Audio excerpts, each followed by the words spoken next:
Hey everyone, Wolf Lord Rho here, and welcome to part 2 of my recommended reads for every Warhammer 40K tabletop faction. By far and away, one of the biggest themes of questions I have had over the years is people asking for advice or pointers on books to read for particular factions or characters. And so I'm giving my read suggestions for every Warhammer 40k tabletop faction. The only exception is the Leagues of Votann, as we're waiting for this faction to receive a few dedicated novels for themselves. In part 1 we covered the Space Marines and the Adepta Sororitas, and today we'll be making our way through the rest of the factions. So with that said, let's continue, beginning with the Adeptus Custodes. Now, the Custodes are more visible in the current lore than they have ever been before. We've received appearances within the Dark Imperium series, the Dawn of Fire series, the Vaults of Terror, all of which are worth checking out if you're a Custodes fan.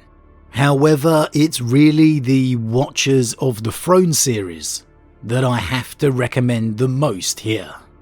This series follows the inner workings of the Imperial Palace in the build-up to the fall of Cadia, the return of the Primarch Rebute Guilliman, the Blood God Khorne's assault against Terra, and then the Custodes' return to the galactic stage. And it's just absolutely astounding.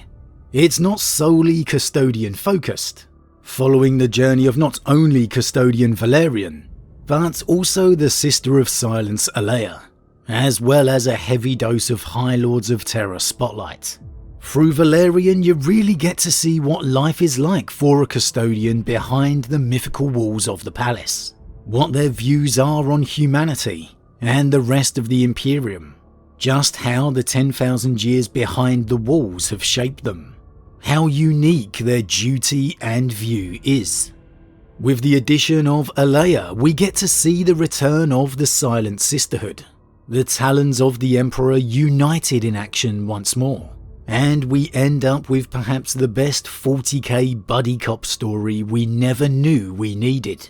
Their story is a drama, a mystery, investigation and action all seamlessly at the same time, and it really impresses just how lethal the Custodes are.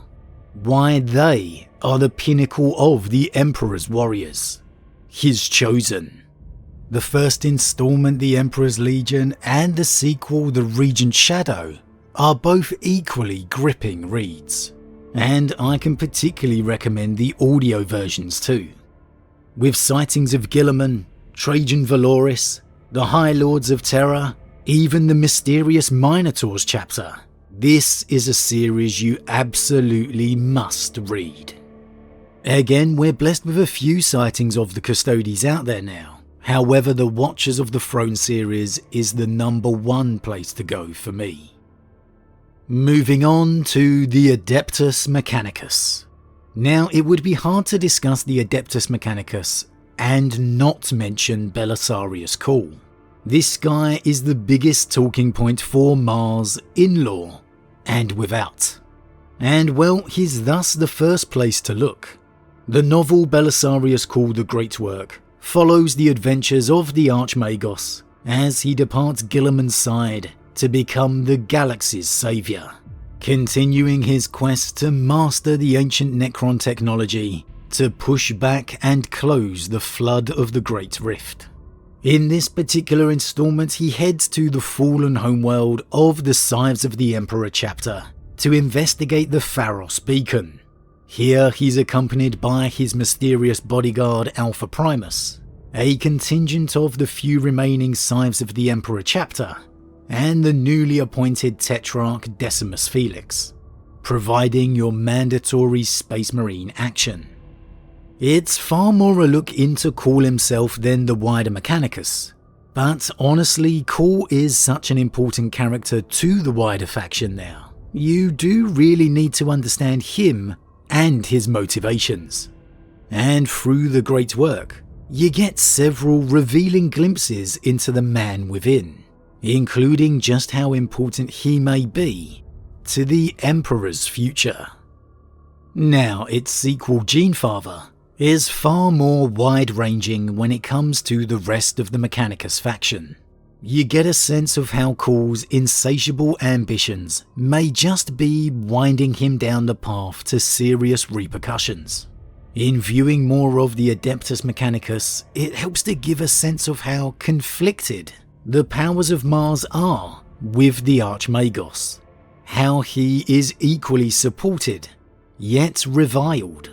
It's a continuation of the building drama within the powers of Mars, and you definitely get the sense that it's building to something big within the Adeptus Mechanicus.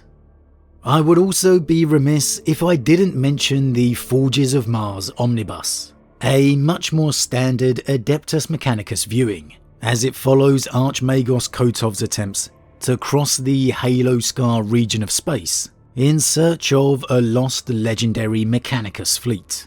I've actually been reading this series over the past couple of months, so it's pretty fresh in my mind, and one I can happily say I've really enjoyed. It contains the novels Priests of Mars, Lords of Mars, and Gods of Mars. And if you're looking for some interesting dives into the Mechanicus away from Belisarius, well, this is definitely worth your time. Now, moving on to our next faction, we have the Agents of the Imperium. The first novel I'm going to mention here is Assassinorum Kingmaker, and this is a novel following an Assassinorum kill team as they attempt to eliminate the king of a conflicted Imperial Knight world. It's rare to get real insight into the mysterious Assassinorum, and through here not only do you get small little treats like seeing how messages are delivered to the Officio, but how then the orders are given, how the assassin temples feel about each other, how they interact with each other, and not to mention a ton of Imperial Knight focus too. The assassins are the cloak and dagger political tools of the Imperium, and this one is an absolute treat to dive into. Just keep in mind this one's obviously a quite different story to your standard Space Marine action. And next up we have the Vaults of Terror series. This is one I'm actually working through myself now. As it suggests, it deals with the dark reality of life upon Terra, and gives you a glimpse of the throne world that maybe even surpasses that of the Watchers of the Throne series. It follows Ordo Hereticus Inquisitor Erasmus Krau, as his investigations lead him into the very heart of the Imperium, the palace itself. As such, throughout this you get appearances of the other Imperial factions and institutions along the way, such as the Custodes. However, it remains most definitely at heart an Inquisition story. I don't want to give too much away with this one, as the joy is in the journey, but if you're interested in the Inquisition, if you're interested in the throne world, well, this series is for you. The trilogy begins with the Carrion Throne and continues with the Hollow Mountain and then the Dark City. Now lastly for the Agents of the Imperium. If you want one of the most iconic characters to ever grace the 40k universe, well, the Eisenhorn series is as old school Inquisitor action as you can get. And for some people out there, it is the series of the 40k universe. The great thing about these older established series is that you always get an omnibus, so plenty of reading, and Eisenhorn is absolutely no different. If you're a fan of 40k lore, at some point you are going to end up reading Eisenhorn. It's just a fact. Moving on to the Astra Militarum. The Imperial Guard. Honestly, there's so many Guard stories out there, you really can't go wrong with any. And I haven't read a huge selection of Militarum novels, as they tend not to quite grip me the way other factions do.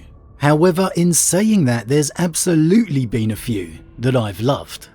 The first is the novel Catachan Devil. which, as you may suspect, focuses on a Catachan regiment. Now, I found this one pretty interesting, as rather than your standard battle scenario, here the Catachans are brought in to reinforce an Imperial campaign against the orks. A campaign going very, very wrong. Rather than your big grand 40k battle scenario, we instead get a more 80s movie Predator-esque adventure, as the Catachans head through the jungle alone to retake a previously lost outpost. You get to see firsthand why the Catachans are as famous as they are, and how they view the rest of the Militarum around them. It's different to your standard Militarum story, and for that reason to me I found it particularly exciting. A strong cast of characters and a good premise. Definitely worth your time. The next Militarum novel I'd recommend would be Krieg. Here the Death Corps are an arriving force of reinforcements to a beleaguered Cadian army. And while this is far more your standard campaign warfare scenario, the unique differences between these two forces adjusting to each other makes it absolutely fascinating. How the Cadians perceive the mysterious and silent Death Corps, and the inevitable pride-fueled rivalry that comes to the fore as they attempt to match their selfless, almost suicidal actions in battle. It's a story of one regiment heedlessly doing their duty in battle, as only they can, and another seeking to retain their reputation as the elite of the Militarum. A really intriguing look at one of the most famous tabletop factions, yet one of the most rarely seen within the novels. It's really well done. And I'd also recommend the novel Witchbringer. Again, another twist on your standard Militarum story. This one revolves around a former Cadian officer returning to serve alongside her old unit after being elevated to a Primaris Psyker. And so through this story, you really get to see how differently the psychic aspect is perceived within the universe. How a formerly well-liked and respected comrade can become a pariah simply due to emerging psychic talent. A very human story, and a very enjoyable one. So as you can tell, these novels all have a unique element about their story, which for me just makes it a bit more enjoyable to read. I absolutely do have to mention here the Caiaphas Cain series of novels, a far more comedic take on life within the Astra Militarum, as well as the Gaunt's Ghosts series. I've read a few of the Caiaphas Cain novels, but none of the Gaunt's Ghosts, but they are undoubtedly the two most famous Militarum series for me. Now moving on to the Imperial Knights, I'm going to recommend Assassinorum Kingmaker here again, as it is a really in-depth look at life upon an Imperial Knight world, and you really get an understanding and grasp of the politics and relationship with the Imperium, how tenuous an alliance it can actually be. I personally learnt a lot about the Imperial Knight worlds from reading this story, and very much along the same vein of thinking, I will also recommend the Dawn of Fire series novel, The Iron Kingdom. Here the Imperial Knight world of Kamadar has to contend with the arriving Indomitus fleet, desperate for resupply, as well as a queen grieving the loss of her child within the crusade. The forces of Guilliman's Indomitus crusades cross the galaxy as expectant saviours. However, Kamadar is a world that's defended itself perfectly well throughout the darkness. It's a revealing tale the cost of the defence of the Imperium truly has, and how enemies can be found in the face of allies, if you let it. Perhaps a case of naivety on the part of the Night World, or a case of how perfectly independent these worlds can be. Very strong Imperial Knight vibes coming from both of these reads. Now moving on to Chaos. Technically, Chaos is separated into demons, space marines, etc. However, demons are so intertwined into every Chaos story, I don't really think there's one particular one I could single out just for them. They are ingrained into every Chaos story. So here we'll do generic Chaos before moving on to the specific tabletop factions. The Black Legion series is an undoubted must-read in this regard. The first installment, the Talon of Horus, followed by its sequel Black Legion, telling the tale of Abaddon's formation of the said Legion, and the truth behind his return and rise to power, getting to glimpse the reality of the Long War from his point of view, as opposed to the Imperium's one that we have always seen. Through this series you get to witness firsthand some of the most iconic moments from the lore. The confrontation between Abaddon and the clone of Horus, the reunion with Sigismund, and the declaration of the Long War reignited. Somehow this story manages to not only reveal more out of the Abaddon we've always known, yet somehow keep him still a mystery at the same time. A subtle look in his eyes, or a lack of a straight answer, all keeping some tantalizing questions still needing answers. Considering the Despoiler is the character when it comes to Chaos, this really is a series you should do your best to read. And I'm happy to say you won't regret it in the slightest. Next, I absolutely have to say the Night Lords Omnibus. Quite possibly one of the best trilogies you're ever going to read, full stop. Containing the novels Soul Hunter, Blood Reaver, and Voidstalker, this story follows the Night Lord prophet Talos, as he, well, does what Night Lords do best: survive. It takes you into life within a Night Lord's warband, the far from glorious legion they used to be, and shows you how harsh life has become for those warbands who haven't flocked into the Black Legion of Abaddon's favour. You get some awesome appearances from the likes of Abaddon and Huron Blackheart, but it is entirely a Night Lord's Legion story, and one that absolutely has you somehow rooting for them as the good guys against the Imperium. It's one that will have you coming out the other side hoping for the Legion to somehow reform and return to its former glory, and most likely switching the lights off and hiding in the corners of the room for no explicable reason. You'll be a fan of the Midnight Clad by the end of this one. Huron Blackheart, Master of the Maelstrom, is an absolutely brilliant story focused on the leader of the Red Corsairs. A far from insane chaotic villain like you might expect, you'll find a smart, calculating mind that almost views war as more a business than anything else. A man who spends just as much of his time fending off enemies and schemes within his own warband as he does anything from the Imperium. He's not as heralded as the likes of the Traitor Legions, but I would strongly recommend giving this one a read. This guy is the major player within the centre of the Maelstrom, and he has even brought the White Scar's homeworld to its knees. It's a great character study into the man, and well worth your time. Now, I'm not going to mention any of the novels I've recommended for other factions here, and instead go with the novel Harrowmaster. This one follows an Alpha Legion Marine by the name of Solomon Okura, as he attempts to rising power through the Serpent's Teeth warband.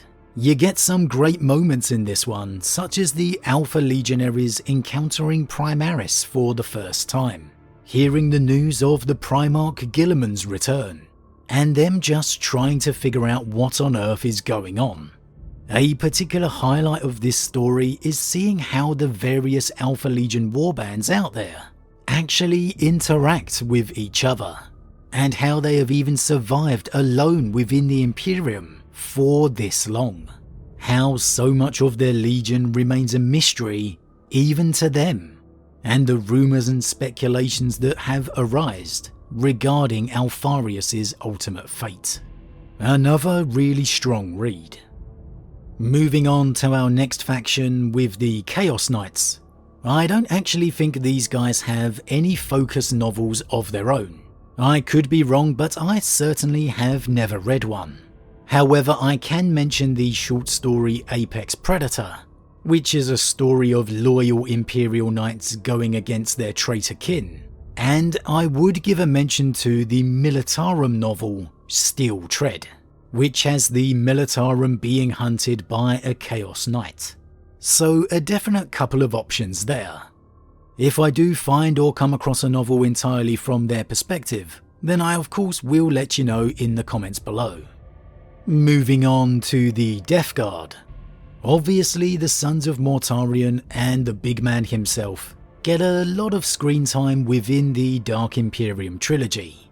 So in the unlikely scenario you haven't read that, then make sure you check it out. However, the absolute best book for you to dive into is the Lords of Silence. This one is entirely Death Guard focused, and you get the Death Guard Legion heeding their Primarch's call to war once more, after seeming centuries of silence. It's a really good deep dive into life within the Death Guard Legion, and their relationship with their patron Nurgle.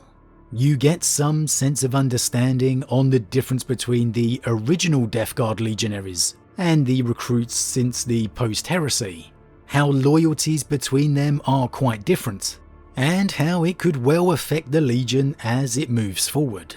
A standout scene with the big man himself Mortarion in this one, and a real first-hand look at the Plague Planet for really the first time ever. A definite read if you're a fan of the Death Guard. On to the Thousand Suns. Well, as I said in part 1, Battle of the Fang is definitely a must-read for Thousand Sun fans. It's essentially telling the tale of Magnus's overwhelming desire for revenge against his brother Russ, and you get to see him set foot within the Fang itself. How could you not want to read that? However, Battle of the Fang aside, I of course have to say the Ahriman series too. The man who ruined his legion, the man who was banished and outcast, and the man who seeks a cure for his brothers above all else. This is the quintessential Thousand Suns series. Ahriman the Omnibus has everything Thousand Suns you're ever going to need. Because let's be honest here, Ahriman's tale is his Legion's tale too. And after you've finished that huge tome of reading, there's even another more recent release of Ahriman Eternal to move on to. So for the Thousand Suns, it's really pretty straightforward. Ahriman, Ahriman, Ahriman. The Omnibus, followed by Ahriman Eternal. Moving on to the World Eaters. Well, the World Eaters had a fairly recent release with the return of their Primarch Angron, in an aptly named novel, Angron the Red Angel. This really gives you a realistic glimpse into life within the current Legion, or lack of, I guess, for a better description. It's not quite the Primarch story you may expect from the title, but if you're looking for World Eaters, this is obviously the best option out there. But I will have to recommend again Shroud of Night as well. This story really does World Eaters well. It brings them to life as the overwhelming tide of rage that they are, and it's got an absolutely fantastic depiction of Khan the Betrayer in it too. The relentless force that he is. He feels like an inescapable drumbeat of war, that no matter what, you can just hear it and feel it closing on you. That there's nothing you can do. It's just getting closer and closer. Admittedly, they are the enemy, so to speak, and the story is told from a lot of different points of view. But when the World Eaters are on screen, so to speak, you can feel their presence. They are really well done in this one. Moving on to the Aeldari. Now, I haven't read a ton of Aeldari novels, so I'm going to have to recommend a few I haven't read here. The Path of Eldar series is pretty much the quintessential look into the Aeldari faction. There is also an omnibus to make it even better and easier reading, containing the novels Path of the Warrior, Path of the Seer, and Path of the Outcast. I will also say for the Dark Eldar, the Drukhari, they have the Path of the Dark Eldar omnibus, which provides the same glimpse for the darker Aeldari cousins. Again, I'd love to be able to talk some more about these here, but I haven't personally read either of them, so I can't give my own opinion.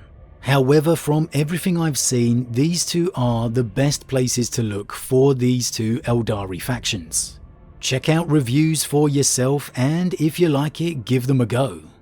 Now, I have read the two Rise of the Ynnari novels, Ghost Warrior and Wild Rider. And though as far as I'm aware this series isn't going to be continued anymore, they are pretty much the best glimpse we have had thus far into the new growing faction of the Aeldari, the Ynnari. So if you're looking to learn more of Yvraine and the Ynnari, what life is like for them within the craft worlds, well, this is your best place to go. You get some real interesting scenes, like how the Ynnari are received upon a craft world, and Eldrad's relationship with Yvraine. It's a shame up until this point we haven't had too much covering the Ynnari in novels. Hopefully we'll get some more development soon. But again, the Rise of the Ynnari series is definitely worth a look. Moving on to Genestealer Cults. Now, the Genestealer Cults make appearances as enemies in many novels across the lore. Fist of the Imperium has the Imperial Fists and Deathwatch tackling an infestation. The novel The Rose in Darkness has the Adepta Sororitas doing the same. Even Belisarius Call the Great Work deals with a Genestealer Cult. All worth a read. But if I had to say just one, I would recommend Day of Ascension, which deals with a Genestealer cult upon the Forge World of Morod. It's a great story that really shows how easily the people of the downtrodden Imperium can fall and turn to the cults offering the apparent answers to their prayers. This is one for me that if you say too much about, you spoil the read, so I'm not going to say too much here. But if you want to see more about the shadowy depths of a cult upon an Imperial world, then make sure you check out Day of Ascension. Moving on to the Necrons. The Necrons are absolutely the stars when it comes to Xeno novels. Oh man, the Necrons have a couple of great ones out there. Firstly, the Infinite and the Divine tells the story of the rivalry between Trazyn the Infinite and Oricon the Diviner. It is absolutely fantastic. These guys are like the grumpy old men or odd couple of the 40k universe. It's surprisingly funny, and yet just an exciting and absolutely enjoyable adventure too.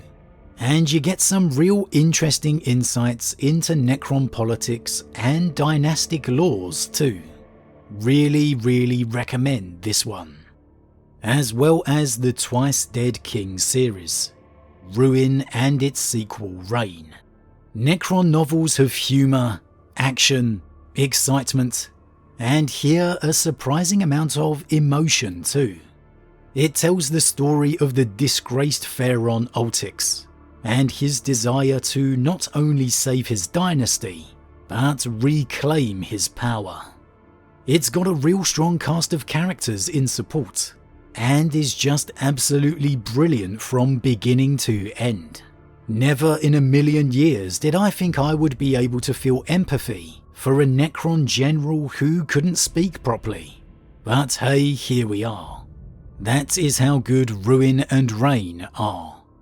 Honestly, the Necrons have absolutely stolen the show with Xeno novels, and I particularly recommend grabbing the audio versions of these if you can. because the emotion brought to life in these characters really brings the stories to a whole nother level for me.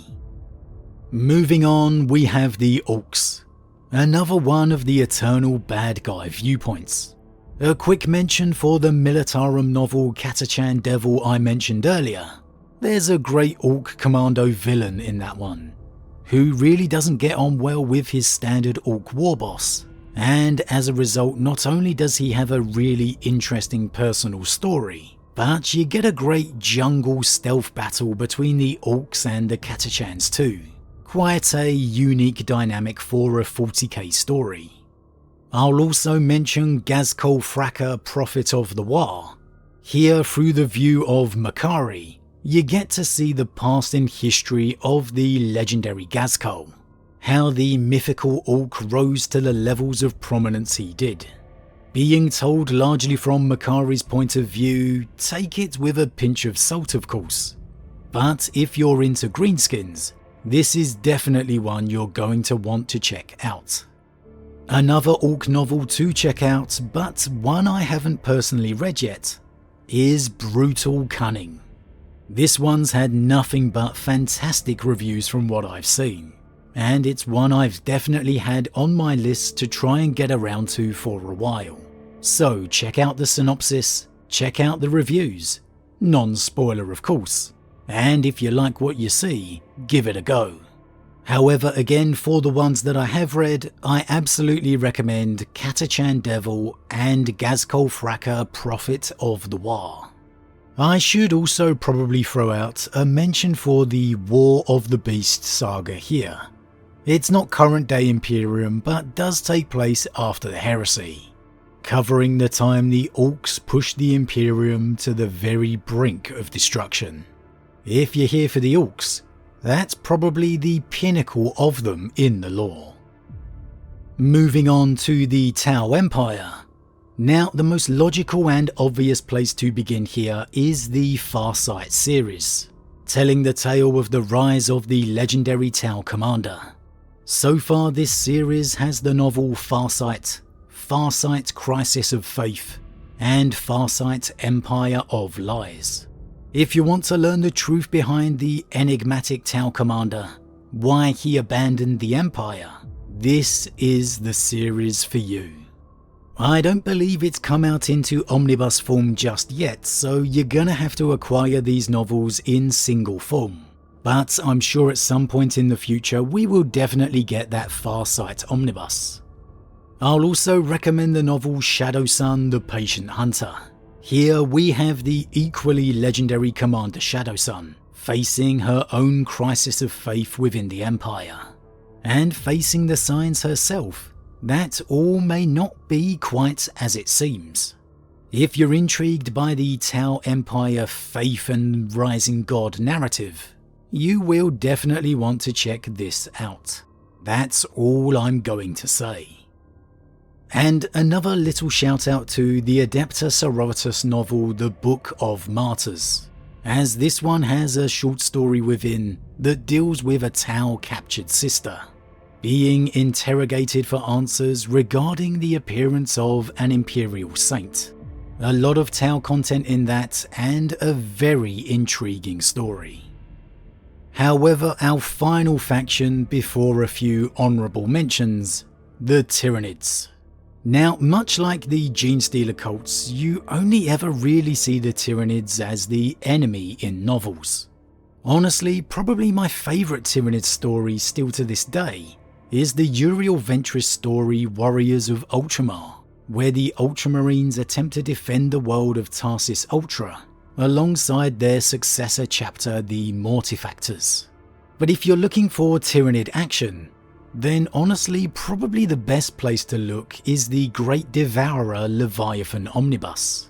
As I've said throughout, the omnibuses always represent the best value, and when it comes to the Tyranids, I think the more stories and sightings you can get, the better.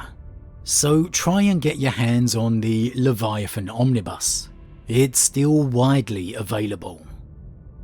But okay, now a couple of honourable mentions of novels that didn't quite fit the larger factions.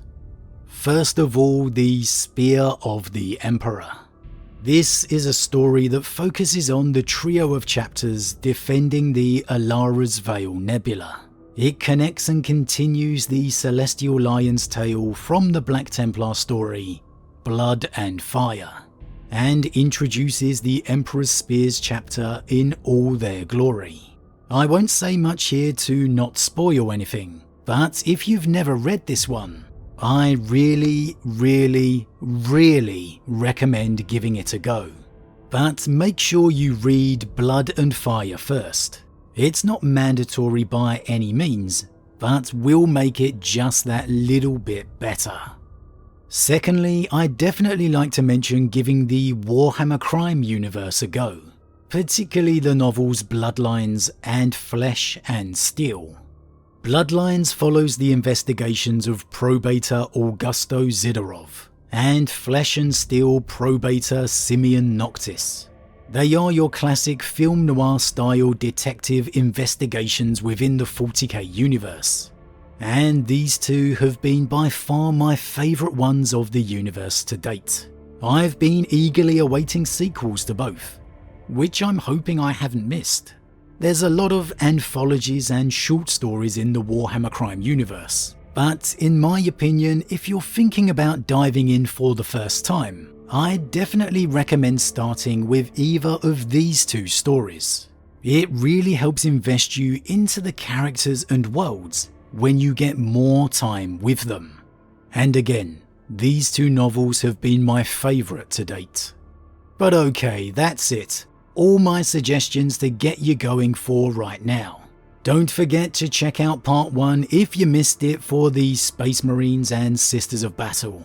However, that's it for today. A huge thank you to all my subscribers. If you're new, please consider subscribing to help the channel grow. And if you enjoyed this particular vid, then why not drop a like on it too. But with that said, I am off, and I'll see you all again real soon.